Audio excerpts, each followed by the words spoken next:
মায়ের নামে সরকারি জমি বরাদ্দ দেওয়ার জন্য খালা শেখ হাসিনাকে প্রভাবিত করেন ব্রিটিশ এমপি টিউলিপ সিদ্দিক। পরে পূর্বাচলে শেখ রেহানার নামে 10 কাঠা প্লট বরাদ্দের আদেশ দেন তৎকালীন প্রধানমন্ত্রী শেখ হাসিনা। শেখ রেহানার নামে রাজধানীতে একাধিক সম্পত্তি থাকলেও তা হলফনামায় গোপন করেন তিনি। এমন অভিযোগে দুদকের মামলায় আসামিদের দোষী সাব্যস্ত করে সোমবার রায় ঘোষণা করেন ঢাকার চতুর্থ বিশেষ জজ মোহাম্মদ রবিউল আলম।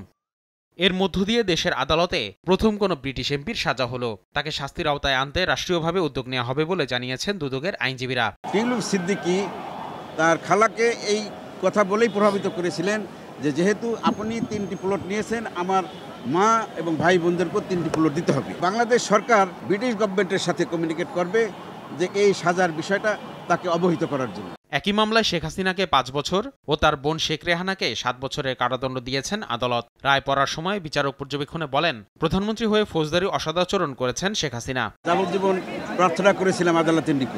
আদালত শেখ রেহানাকে 7 বছরের কারাদণ্ড, 1 লক্ষ টাকা জরিমানা এবং অনাদায়ে 6 মাসের জেল। শেখ হাসিনা সহ আরও 14 জন আসামিকে 5 বছর কারাদণ্ড, 1 লক্ষ টাকা করে জরিমানা এবং অনাদায়ে 6 মাসের দণ্ড।